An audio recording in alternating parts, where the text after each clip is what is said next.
Everybody, Pete here with the Golf Paradigm. Part of our theory in the Golf Paradigm, and one of the disciplines that we utilize to help people's game is health and fitness. And part of that health and fitness category is nutrition. So it's kind of become mainstream now, but it was not for years, that sugar is a widely known detriment to anybody's body. It does not matter how you like to classify it. The medical industry likes to say that it's just empty calories.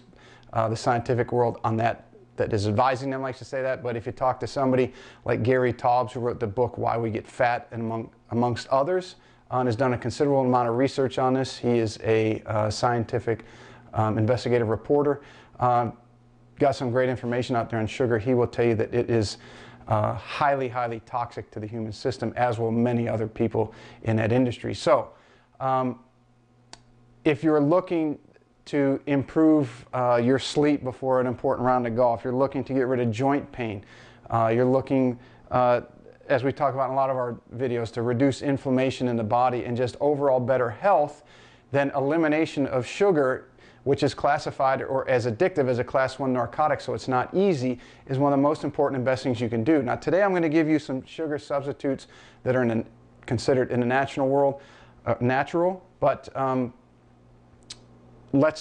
before I get into that, I just want to go over kind of the history of sugar. That if you listen to someone like a Gary Taubes, you go back, the proliferation of non-transferable diseases like heart disease, cancer, and things of that nature were basically non-existent prior to the arrival of sugar in about the early 19th century. As you progress, you get into the ice cream, development of ice cream and sodas. In fact, Dr. Pepper was the first soda, followed by Coca-Cola and then Pepsi. But they were mainly geared and marketed towards women because men had alcohol and cigarettes. So sodas and ice creams were marketed towards women and kids. And as they were really exacerbated once the icebox, or what we know as a refrigerator, came along. So that progressed into different things throughout history, and specifically through the 60s and 70s into the cereal industry that really targeted things at kids. And in fact, a lot of cartoons were created just as a mechanism to carry the message of sugar cereals to kids. So it has a long history, and it's kind of tied in. We won't even get into those things in particular because it doesn't do anything for your golf. So I'm not a doctor. I don't even play one on the internet, but another great person to look up is Dr. Peter Attia. He has a life longevity website. He does a lot of research. He was an oncologist.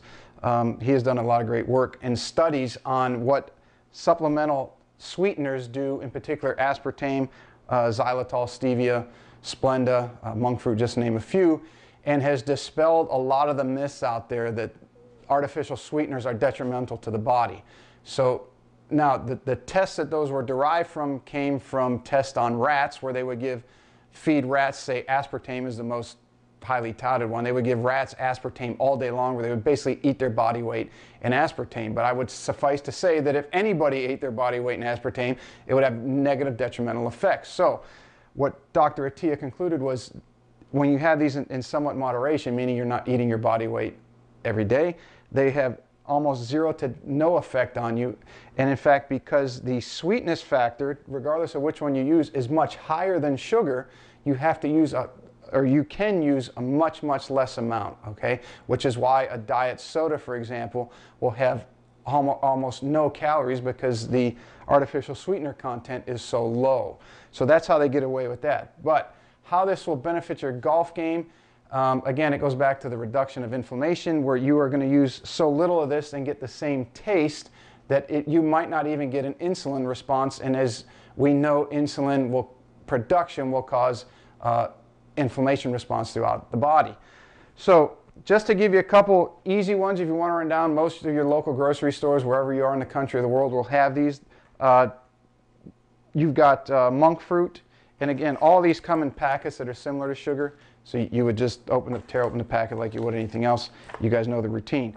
Monk fruit is a very good one. I've used this quite a bit, and I'm finding that this is mine taste of choice.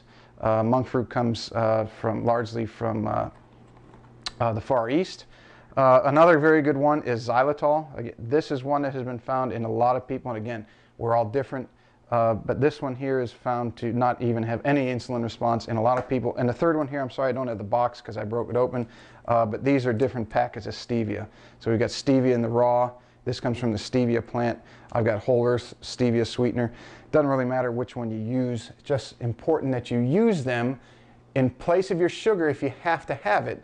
And again, it will reduce that insulin response. It'll kick down on the inflammation response in your body because you won't need as much if you have to have that little bit of sweetness in your coffee in the morning or in your diet. So give those things a shot. I hope that helps. At a bare minimum, your body's going to be much happier, and if your body's happier, usually your game is going to be a lot happier. Thanks for joining. Hey everybody, Pete here from The Golf Paradigm. Thanks for watching the video. You can check us out on Facebook, Twitter, and Instagram. And if you want to watch more videos or subscribe, you can do it right here.